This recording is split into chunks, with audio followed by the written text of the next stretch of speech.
Files. They are completely necessary for a computer to run. Without files, the whole operating system would all be in RAM, which means that instead of having a terabyte hard drive and 16 gigabytes of RAM in your gaming computer, you would have over a terabyte of RAM and no hard drive. Also, you would have to type in the whole operating system into the computer every time it booted. So, that is what files are for. They allow the computer to run.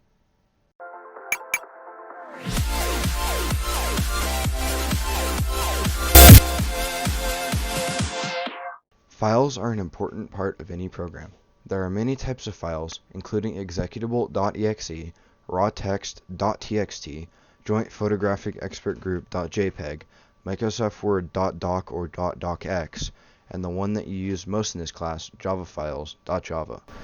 These are some examples of the many different types of files that one might encounter on their computer.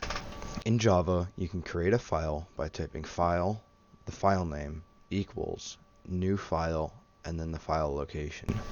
This creates a txt raw text file that your program can read. The variable file name can be whatever you want, as it does not affect the function of the file class.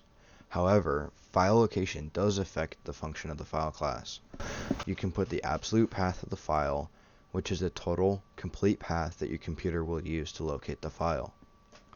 An example is C, user, desktop, Java projects, my project, example.txt. If you move the file, your program will break, and you have to update the path for it to work again. The other type is the relative path. This is inside your Java projects folder and can be moved within the project folder, but if you move it out, you must use absolute path. If the file is in your project folder, you can just put for file path example.txt. If it is in another folder, you must use the absolute path in the earlier example. So, what can you do with files? You can read them with a scanner to get the information out of it for your programs by declaring a scanner, but instead of saying scanner scan equals new scanner and then system.in, you would say scanner scan equals new scanner and then the file name. Of course, inside of the scanner declaration, you can put new file, which creates a new file instead of an existing one. There would be no use for this though, because you would be scanning an empty file. You can also print to files by using a print stream. The way you would do this is print stream ps equals new print stream and then the file name. Of course, you can always put new file instead of file name, which would create a new file and then write to it. Below this, you would put ps.println. This is useful for making a save function or dumping data from your program to a file to later examine, or to create a program that replicates a program.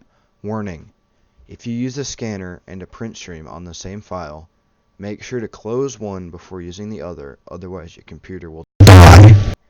In all seriousness, it will break your computer if you try and read a file that you are printing to.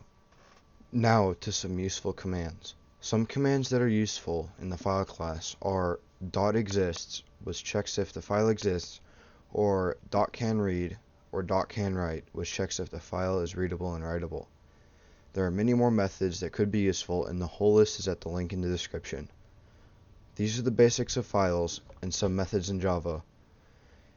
If you liked the video, please press that thumbs up and don't subscribe because I probably won't upload another video like this.